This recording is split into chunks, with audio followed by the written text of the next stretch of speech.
মহা cartoon TV. Bunty হলো বাবলি।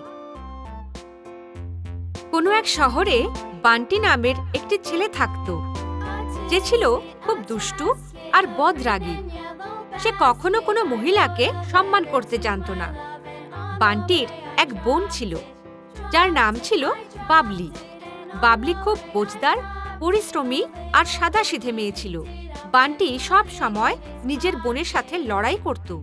একদিন বান্টি নিজের বাড়ির রান্নাঘরে গেল, আর ভুল করে ওর হাত থেকে একটি প্লেট মাটিতে পড়ে ভেঙে গেল। আরে, এটা আমি কি করে ফেললাম? যদি মা এটা জানতে পারেন তাহলে তিনি তো আমাকে খুব মারবেন। প্লেট ভাঙার শব্দ শুনে বান্টির মা খুব জোরে চিৎকার করে ওঠে। আরে শয়তান ছেলে, আবার কি ভাঙলি? সারাটা দিন ধরে শুধু দুষ্টুমি করে যাচ্ছিস। দাঁড়া, তোর এবারে মজা দেখাচ্ছি। মায়ের চিৎকারে বান্টি ভয় পেয়ে যায়, আর প্লেটের ভাঙা টুকরোগুলো একটি গামলায় রেখে তাড়াতাড়ি সে বাবলির ঘরে চলে যায়। বাবলি তখন ঝাড়ু দিয়ে নিজের ঘর পরিষ্কার করছিল।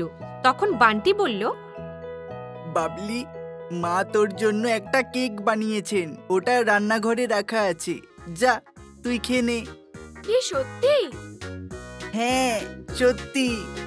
দেখ, তুই মিথ্যে বলছিস না তো? তুই যদি খেতে চাস তো যা, না হলে আমি খেয়ে নেব। বাবলি তা শুনে তাড়াতাড়ি করে রান্নাঘরে পৌঁছায়।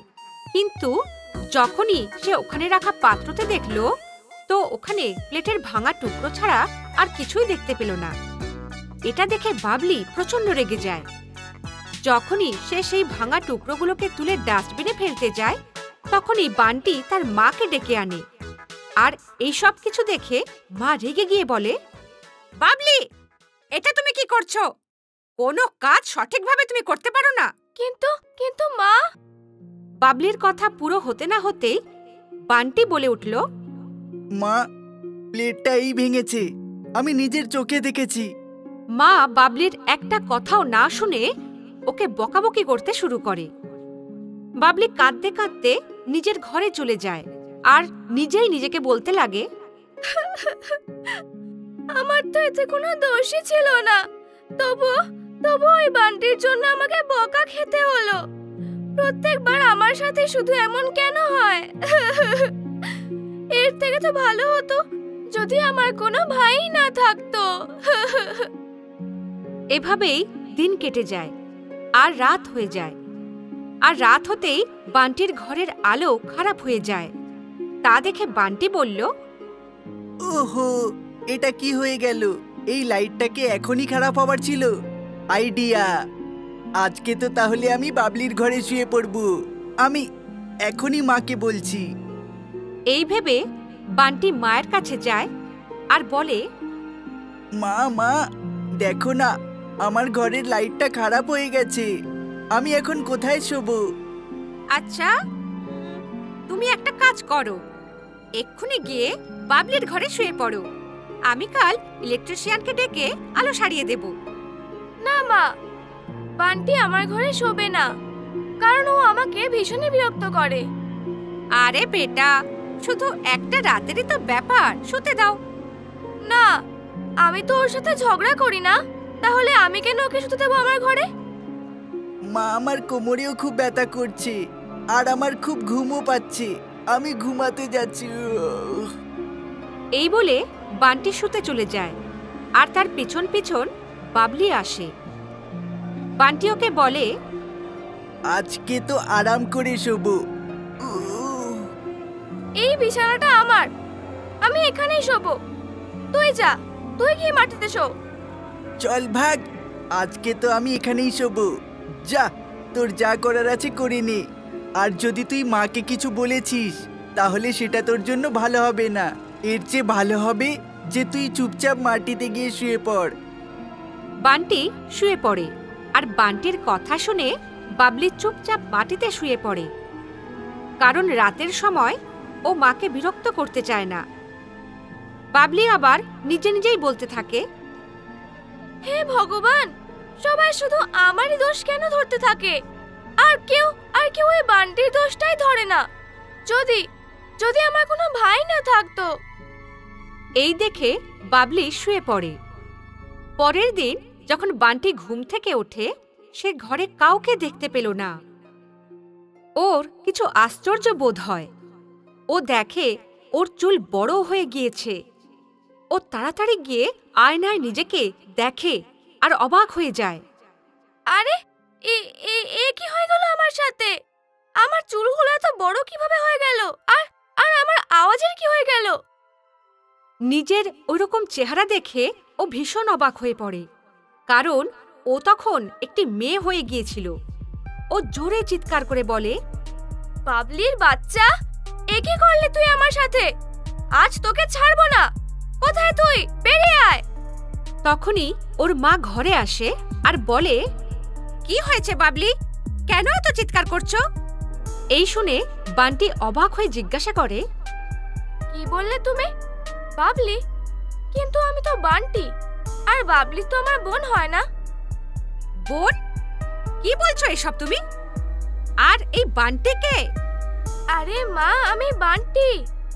আর এই দেখো না, আমি আমি মেয়ে কিভাবে হয়ে গেলাম? জানি না তুমি কি বলছো। মনে হচ্ছে তোমার ঘুম কাটেনি। যাও তাড়াতাড়ি গিয়ে মুখ ধুয়ে এসো। তাড়াতাড়ি স্কুলে যাওয়ার জন্য তৈরি হও। বিরক্ত হয়ে বান্টি স্কুলে যাওয়ার জন্য তৈরি হতে শুরু করে। তখন সে তার স্কুলের ইউনিফর্ম খুঁজে পেল না। তখন সে তার মাকে ডাকতে থাকে, মা, আমার স্কুলের জামা খুঁজে পাচ্ছি না। এসে খুঁজে দাও না প্লিজ। ওহো, এই তো রাখা আছে সামনে। কিন্তু এটা তো মেয়েদের জামা। আমি এবার এটা কি করে পরবো? আরে, এটা তুমি কি বলছো? তুমি তো নিজেই একটা মেয়ে। মায়ের কথা শুনে বান্টির ভীষণ আশ্চর্য লাগে।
সবসময় আমাকে নিজের হাতে খাইয়ে দিত। এ কি হচ্ছে আমার সাথে? বান্টি কিছুই বুঝতে পারছিল না, আর ও স্কুলের জন্য বেরিয়ে পড়ে। স্কুলে পৌঁছে যখন ও নিজেদের বন্ধুদের সামনে যায়, তখন সবাই ওকে খেপিয়ে সেখান থেকে বাইরে বের করে দেয় আর ওকে বলে, তুই গিয়ে মেয়েদের সাথে থাক, আমাদের সাথে থাকার কোনো দরকার নেই। পুরো দিনটা মেয়েদের সাথে কাটানোর পর বান্টি বাড়ি ফিরল। মা, খাবার দিয়ে দাও, আমার খুব জোর খিদে পেয়েছে। রান্নাঘরে রাখা আছে, নিয়ে নাও গিয়ে। নিজের শাশুড়িকেও কি এইভাবেই বলবে? নিজের খাবার নিয়ে খেতে শেখো, বুঝলে? বান্টি কোনো রকমে নিজের খাবারটা নিয়ে নেয় আর খাবার খেয়ে নিজের ঘরে চলে যায়। নিজের ঘরে গুড্ডি গুড়িয়া দেখে বান্টি চিৎকার শুরু করে, এইসব কি রাখা রয়েছে আমার ঘরে? আমি কি এইসব দিয়ে খেলবো এখন? তোমার কি মাথা খারাপ হয়ে গেছে নাকি? এখন এগুলো ছেড়ে ভিডিও গেম নিয়ে খেলবে নাকি? ছেলে নয়, তুমি মেয়ে, আর এইগুলো নিয়েই খেলবে, বুঝেছো? খুবই প্রয়োজন নাকি? মেয়েরা কি গেম খেলতে পারে না? আমি ভিডিও গেম খেলবো মানে আমি ভিডিও গেমই খেলবো, ব্যাস। মেয়েরা ওসব ভিডিও গেম টেম খেলে না। এই নিয়ে তর্ক করো না, আর চুপচাপ যা পেয়েছো তাই নিয়ে খেলো। জেদ করা মেয়েদের জন্য একদমই ভালো নয়। বান্টি চুপচাপ নিজের ঘরে চলে যায় আর ভাবতে শুরু করে, আমি বাবলির সাথে খুব খারাপ করতাম। ওকে কত কিছু সহ্য করতে হতো, আর আমি ওকে আলাদাভাবেই বিরক্ত করতাম। যখন আমি মজা পেতাম না, তখন মাকে দিয়ে ওকে মার খাওয়াতাম। আমি ওর সাথে খুব খারাপ ব্যবহার করতাম। মনে হয় এই জন্যই আমার সাথে এই সব কিছু হচ্ছে। বান্টি এইসবই ভাবছিল। ঠিক তখনই বান্টির মা তাকে ডাকে, বেটা বাবলি, এখানে এসো, রান্নাঘরে তোমার দরকার, এসে বাসনগুলো পরিষ্কার করো, আমি সবজি কাটছি।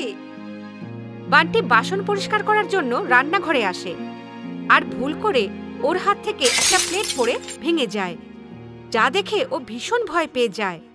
আর তখনই মায়ের চিৎকার শোনা যায়, আরে মেয়ে, কি ভেঙে ফেললি তুই? একটা কাজও ঠিক করে করতে পারো নাকি? এইসব বলতে বলতে মা রান্নাঘরে পৌঁছায়, আর ভাঙা প্লেট দেখে ভীষণ রেগে যায়। পাশে রাখা একটা ঝাড়ু তুলে বান্টির দিকে ছুটে আসে, আর তখনই বান্টি জোরে চিৎকার করে ওঠে, না মামনি না। ওহো, আবার কি হলো তোর? চিৎকার কেন করছিস?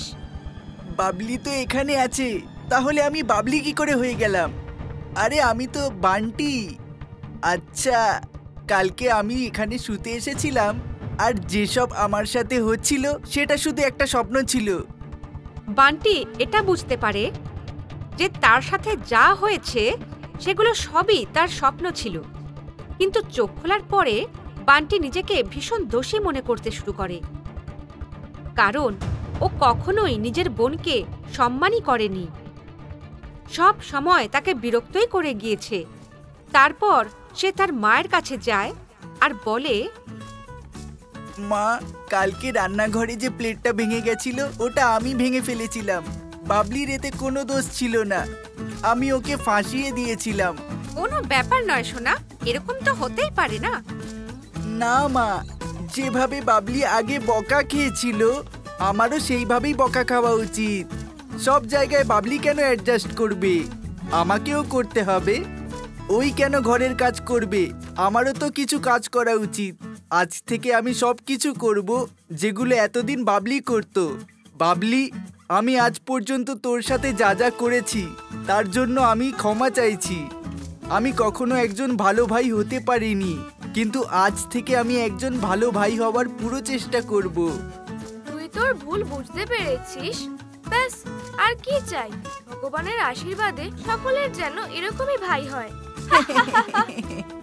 এইভাবে বান্টি তার নিজের ভুল বুঝতে পারে, আর ও কখনোই বাবলিকে বিরক্ত করত না। ওই দিনের পর থেকে দুই ভাই বোন একসাথে মিলেমিশে থাকতে শুরু করে।